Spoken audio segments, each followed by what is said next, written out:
2021년부터 인플레이션이 올라가더니 이제 9% 가까이 치솟습니다. 그런 일들을 경험하고 나서 사람들이 깨달은 거예요. 아, 큰일 났구나. 진짜 늦었구나. 라고 생각하면서 그때부터 이제 금 가격이 이제 점점 반응을 제대로 하기 시작합니다. 결국엔 이 문제를 해결하기 위해선 이제 과거의 역사에서도 살펴볼 수가 있는데 이 문제가 결론이 어떻게 나냐면 딱 두 가지밖에 없어요. 첫 번째, 그냥 그 화폐 시스템이 완전히 몰락해버리면서 독일로 따지면은 바이마르 공화국 때 거의 1조 배가 상승을 해요. 물가가. 그 정도로 화폐 시스템이 아예 붕괴하거나, 두 번째, 화폐 시스템을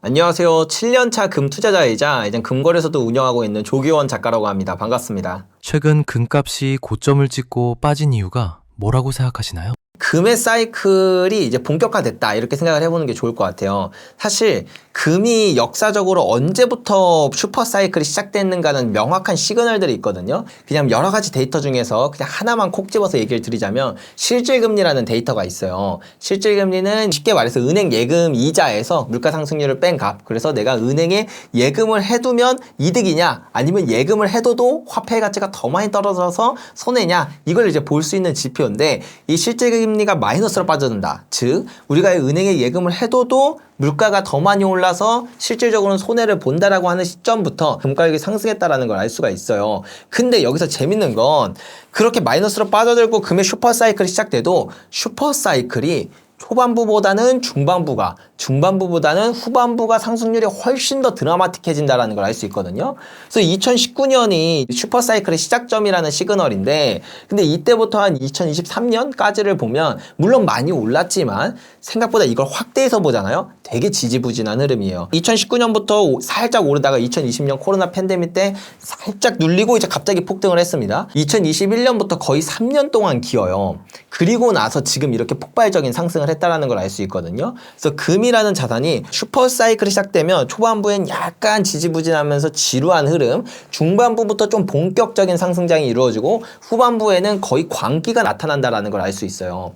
근데 금이 이렇게 슈퍼 사이클이 오면 역사적으로 짧게는 9년, 길게는 13년까지 이어지다 보니까 통계적으로 보면 대략 한 10년에서 11년 정도 오른다라는 걸 알 수가 있거든요. 그럼 2019년부터 사이클이 시작됐으면 대략 2030년 정도까지 가겠구나라는 걸 우리가 충분히 유추해낼 수 있겠죠. 그 말은 즉 상승이 이제 좀 더 본격화되는 시작점이구나라는 걸 이해하면 아 2024년, 2025년에 왜 이렇게 금 가격이 뜨거웠는지를 이해하는데 이게 시기적으로 또 충분히 그럴 시기였어서 뭐 이거 외에도 뭐 관세 전쟁이라던가 지정학 문제라던가 있지만 이런 것들이 더 엮이면서 상승이 드라마틱하게 나온 거구나 이런 걸 이해할 수 있다라고 생각하고 그러면 이제 내년, 내후년은 어떨까요?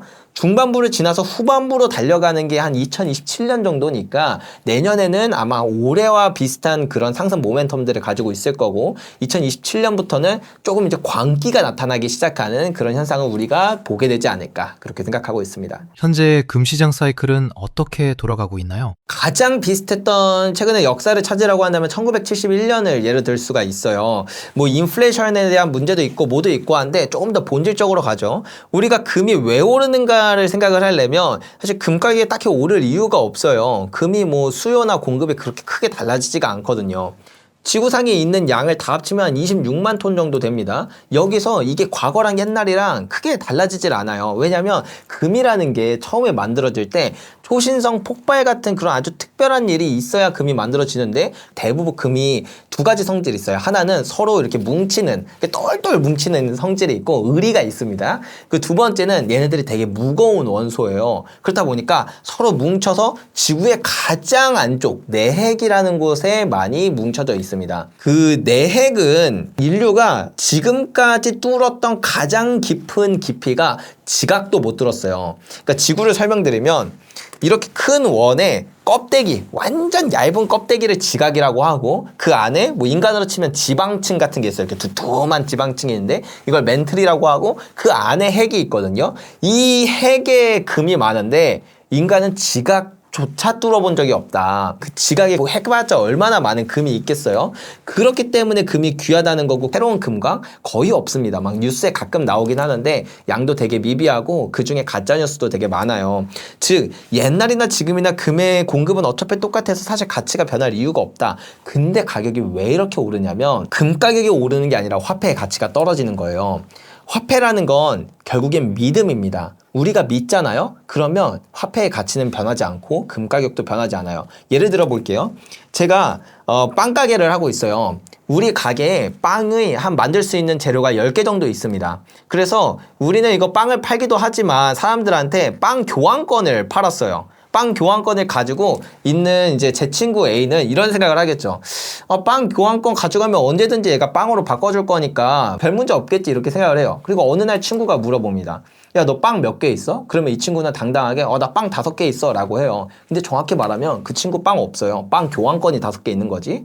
근데 얘는 왜 빵 교환권을 가지고 있으면서 빵을 가지고 있다라고 착각을 하냐면 가면 언제든 빵을 바꿔줄 거라는 믿음이 있기 때문이에요. 그러면 얘는 굳이 급하게 빵을 바꿀 이유도 없어요. 당장 배도 안 고픈데 빵을 교환할 이유도 없고 나 오늘 별로 빵 안 땡겨 하면은 굳이 지금 쓸 이유가 없잖아요. 쟁여놔요.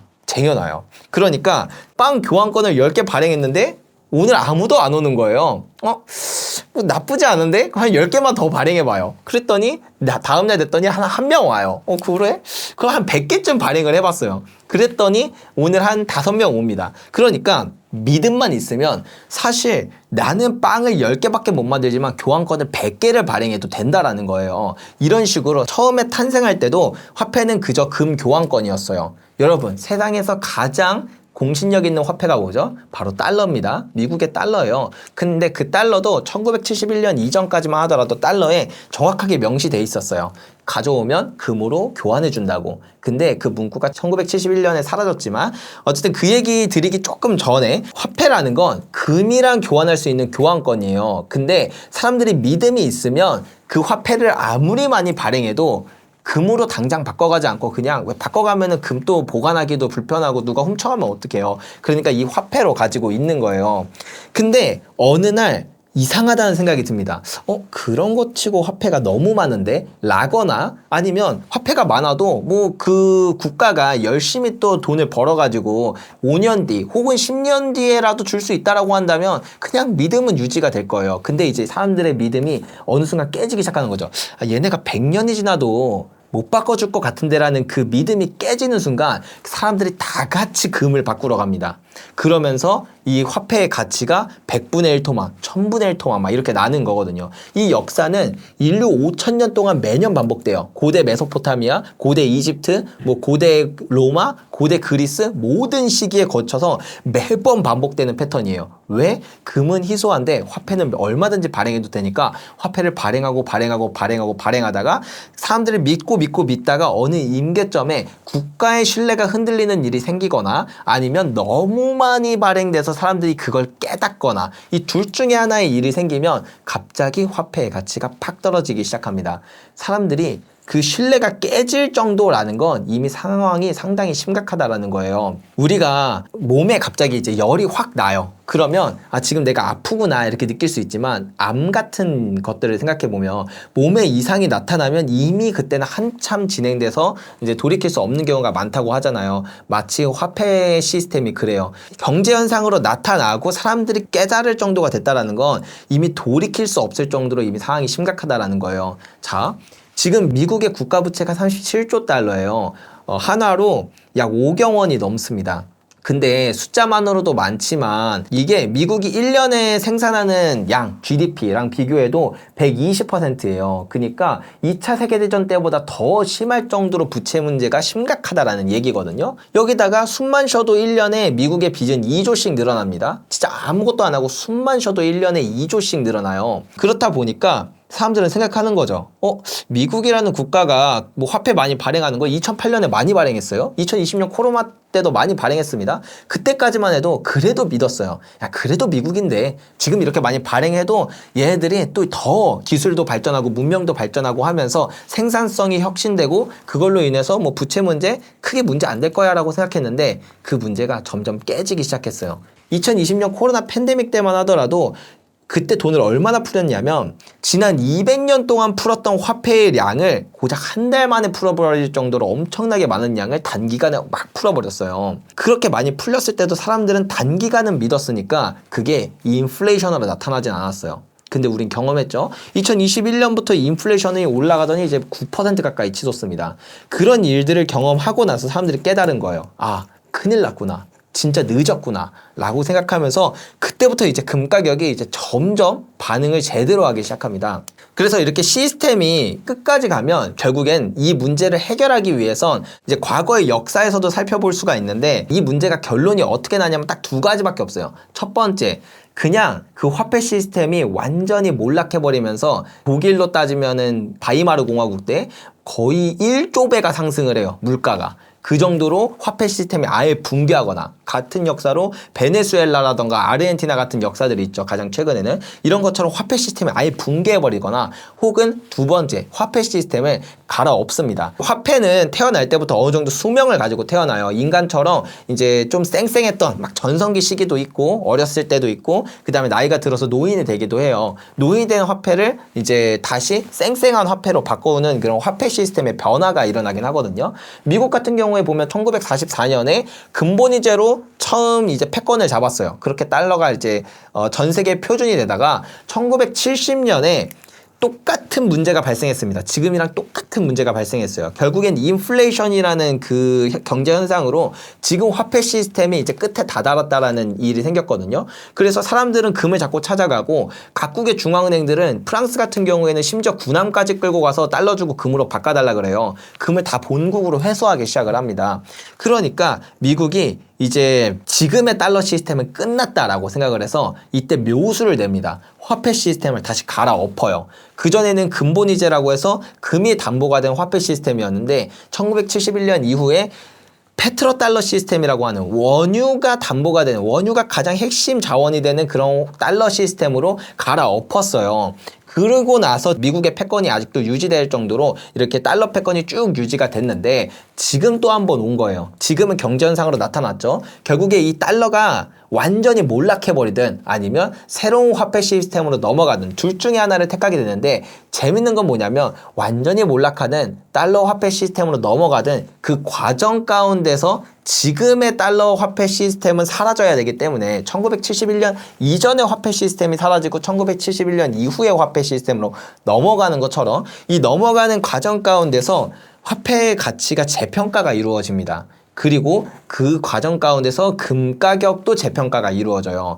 그래서 1971년에 26배나 상승을 하고 나서야 진정될 수 있었던 것처럼 사실 지금도 화폐 시스템이 바뀌는 과도기에 있어요. 그렇기 때문에 지금도 금 가격이 이렇게 많이 무섭게 오르는 이유 바로 1971년처럼 1933년처럼 그 다음에 이제 로마 시대 때나 그 다음 원나라 때나 혹은 스페인 제국 시절이나 프랑스 시기처럼 화폐 시스템이 변하는 시기이기 때문에 가격이 오르고 있는 거고 마치 지금은 1970년대와 같은 그런 상승이 나타나고 있는 거다 이렇게 생각하시면 될 것 같습니다. 젠슨 왕이 피지컬 AI에 대해 언급했는데 어떤 변화가 생길까요? 우리 시장이 주도주는 반도체인데 그 다음 주도주는 피지컬 AI다 이렇게 설명을 드릴게요. 이게 2003년에서 7년 조선주가 주도주일 때 그때 보면 화학 7강이 밀어주면서 주도 그룹을 만들고 갔거든요. 제가 봤을 때는 반도체 대장주가 주도주로 가고 뒤에서 밀어주는 게 LG그룹, 현대차그룹 결국은 피지컬 AI죠. 모멘텀을 타고 밀어주면서 주도주로 가고 있다. 그래서 보면 뭐 피지컬 AI 관련이 주도주 군 내에 있다 이렇게 보고요. 뭐 참고적으로 뭐 피지컬 AI 뭔지 궁금하신 분들도 있잖아요. 말 그대로 피지컬이 몸이니까 AI를 달고 움직인다고 보면 됩니다. 그러니까 가장 쉽게 로봇이겠죠. 그 다음에 뭐 자율주행도 되고 드론이나 지금은 로봇이 워낙 메인으로 자리를 잡고 있으니까 피지컬 AI 그러면 로봇이다 요렇게 연결해도 무방하다. 참고적으로 제가 뉴스 하나 캡처를 해왔거든요. 피지컬 AI 외친 제드슨 왕이 우리나라 방문해서 나온 얘기거든요. 한국은 탁월한 제조업과 로봇, AI 모두 갖추고 있다. 그래서 로봇 산업을 지원할 거대한 로컬 생태계가 가지고 있다. 이런 얘기를 했거든요. 그래서 이게 무슨 얘기냐. 로봇을 제일 먼저 공장에 투입을 하려면 공장에 많은 훈련 데이터를 쌓아야 되잖아요. 그러면 제조업이 많은 나라에 훈련을 해야 되잖아요. 제조업 가장 강한 나라는 중국입니다. 그런데 엔비디아나 오픈AI가 중국에서 데이터를 만들지는 못해요. 미국, 중국이 워낙 안 좋으니까. 그러면 그 다음 제조업이 가장 발달된 나라가 우리나라거든요. 우리나라가 제조업 생태계가 좋고 또 제조업에 지금 실질적인 로봇은 아니더라도 고정되어 있는 로봇 비율도 가장 많고요. 어떻게 보면 가장 데이터를 만들 수 있는 나라니까 잭슨 왕도 와서 그런 얘기를 하고 여기에다가 뭐 반도체는 더 할 필요가 없죠. 우리가 강국이고. 그렇게 보니까 이런 기대감을 타고 피지컬 AI가 상승을 하는 거고 또 주식은 기대감을 크게 먹으니까 그런 쪽에서 본다면 반도체 다음 피지컬 AI가 주도군으로 가고 있다. 올해 현대차 로봇이 많이 올랐는데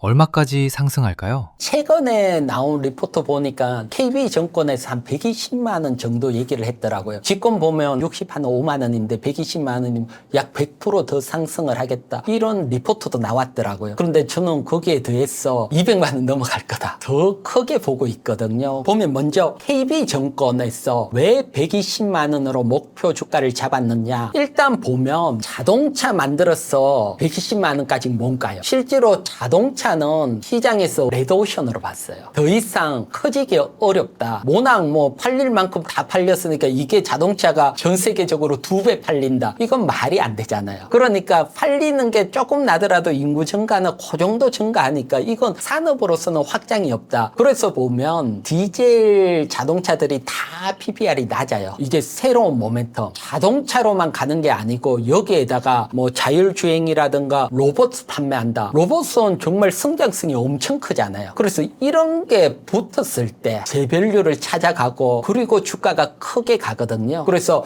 KB증권 또 똑같은 얘기입니다. 자율주행 쪽에서 기대를 내고 있고 더 나가서는 전기차 쪽에서도 잘 나가고 있고 그리고 물론 가장 좋은 건 보스턴 다이나믹스 거기에 따른 휴머로이드 로봇이죠. 지금은 현대차가 보스턴 다이나믹스 최대 주주니까 지금 보스턴 다이나믹스 상장이 안 됐으니까 오로지 현대차가 그 수혜를 받고 있거든요. 그래서 저도 충분히 가능하다. 그래서 현대차 증권이 이렇게 예상했는 거는 기본 밸류로 로봇이 얼마 파니까 뭐 실적이 얼마 좋고 이렇게 간다. 이건 뭐 구체적인 수치로 나타낼 필요는 없는데 이렇게 설명을 했더라고요. 그런데 저는 조금 다른 방향으로 한번 설명을 드리고 싶어요. 지금 내연기관 중에 시가총액 1위가 도요타입니다. 도요타가 지난 주말 기준으로 제가 보니까 시가총액이 437조더라고요. 근데 도요타는 로봇도 없고 자율주행도 안 되고 전기차도 안 돼요. 오로지 자동차만 팔아서 시가총액이 저 정도거든요. 그런데 현대차는 거기에 막대한 로봇도 붙어 있고 자율주행도 있고 전기차도 훨씬 앞서고요. 그러면 내연기관만 있는 시가총액은 넘어갈 거다. 지금 뭐 테슬라 같은 경우는 어마어마하지요. 비교도 안 될 정도로 시가총액이 높으니까요. 그래서 그것까지는 아니더라도 내연기관 중에서는 로봇 감안한다면 제일 높아야 된다. 그래서 도요타 시가총액까지만 가더라도 주가가 한 220만 원 가면 도요타하고 똑같아요. 장기적으로 로봇이 부각이 된다면 도요타 시가총액은 추월하지 않을까 그렇게 보고 있기 때문에 저는 한 200만 원까지 또 예상을 하고 있고요. 또 참고적으로 로봇이라는 생태계를 보면 지금은 누가 기술력이 좋냐 이 얘기들만 나와요. 그래서 지금 보스턴 다이나믹스 만든 아틀라스 여러분 동영상 보셨는지 모르는데 축구하는 거 공 차는 거 손흥민도 나와서 박수치고 기술력은 세계 최고 수준까지 가 있고 이런 기술력을 가지고 있는 기업은 중국, 일본 몇 기업들이 있어요. 기업들이 있지만 현대차 그룹이 더 강점은 뭐냐고 하면 기술력 플러스 대량 생산입니다. 자동차를 통해서 대량 생산 노하우는 뭐 세계 1위잖아요. 근데 기존에 기술력이 좋은 로봇 기업들은 대량 생산으로 못 넘어갈 겁니다. 그러니까 결국은 대량 생산할 수 있는 테슬라나 현대차가 로봇 시장을 제패할 거다. 이렇게 보고 있거든요. 여기에다가 현대차가 전략적으로 파운드리 전략을 펼치거든요. 파운드리 전략이라는 것은 반도체에서 TSMC가 파운드리 회사잖아요. 그건 이제 요렇게 반도체 만들어 주십시오. 얘가 설계 보내면 하면 딱 만들어서 주잖아요. 그처럼 현대차가 이런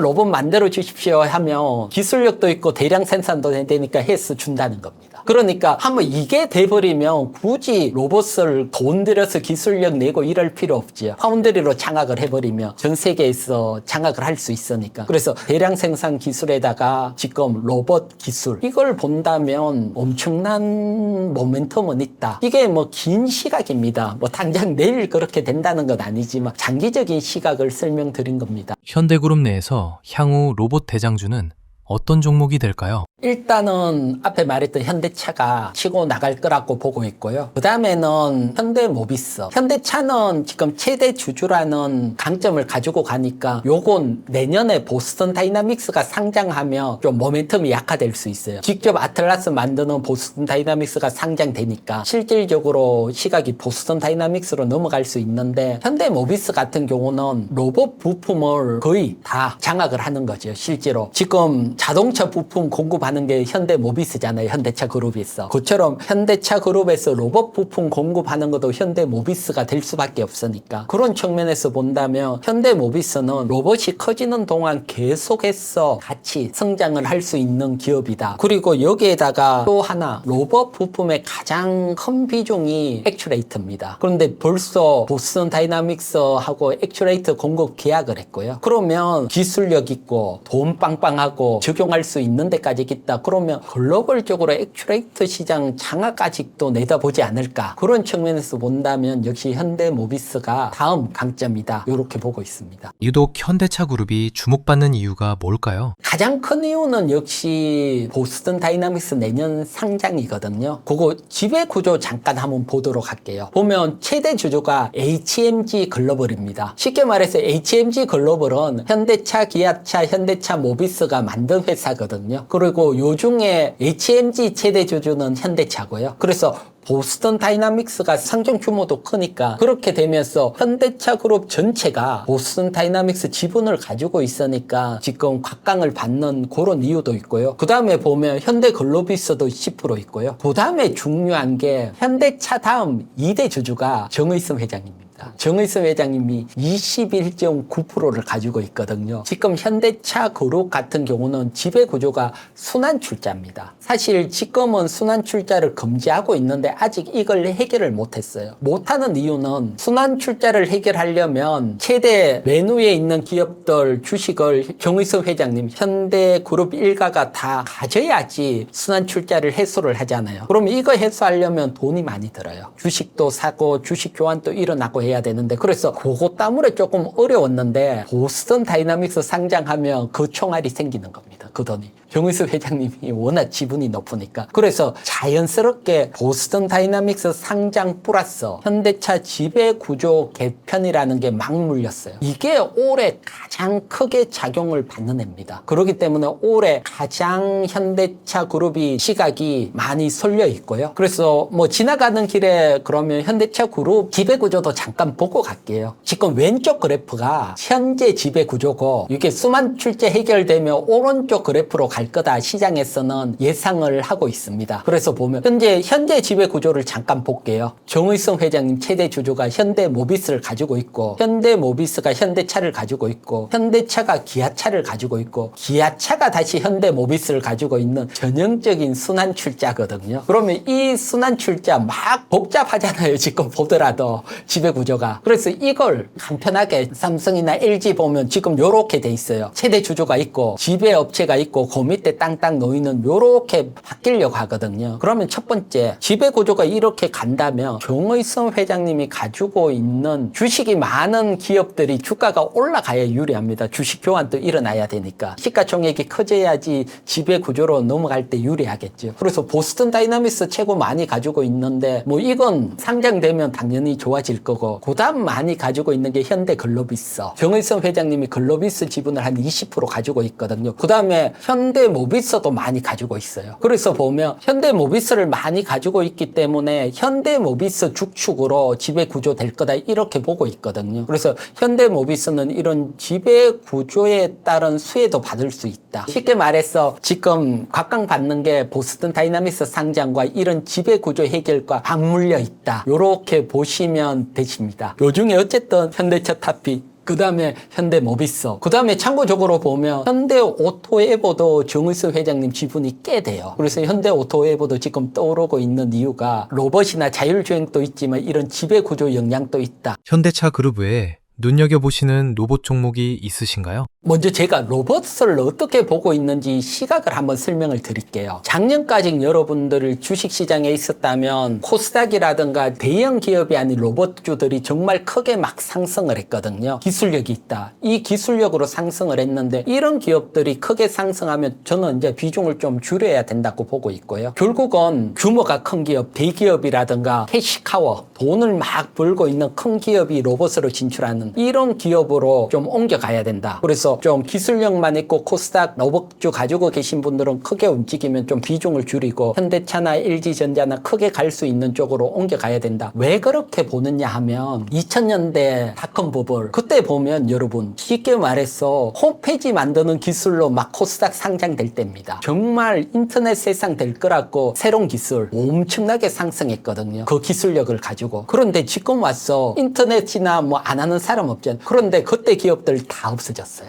싹 사라졌어요. 살아남은 건 몇몇 대기업입니다. 글로벌 쪽으로 구글이라든가 아마존, 우리나라로 본다면 네이버, 카카오 외에는 다 사라졌는 게 뭐가 하면 기술력으로는 한계가 있어요. 그건 대기업이나 큰 기업이 들어오면 그때도 장악이 됐지만 로봇도 저는 그렇게 될 거라고 보고 있거든요. 그렇기 때문에 기술력만 있고 작은 코스닥은 좀 큰 기업으로 좀 비중을 옮긴다. 이게 이때 봐왔던 게 지금 벌써 그런 현상이 좀 나오는 걸로 보여요. 현대차나 LG전자가 로봇에 들어오고 대기업이 로봇으로 가니까 거기에 밸류 체인이 아닌 기업들은 좀 어렵다. 그렇다면 밸류 체인 안에 있는 기업주 그렇게 본다면 SL을 조금 보고 있습니다. SL 같은 경우는 지금 현대차 그룹 로보틱스 부품 공급이 더 확대되고 있거든요. 그래서 그 밸류 체인 안에 있고 그다음 제가 대형 자동차주 1분기 실적을 한번 싹 정리를 했거든요. 시가총액 한 2조 원 이상. 물론 뭐 현대차 그룹까지 다 포함을 했어. 그래서 이렇게 보면 1분기 당기순이익 기준 PER, SL이 가장 저평가예요. 그래서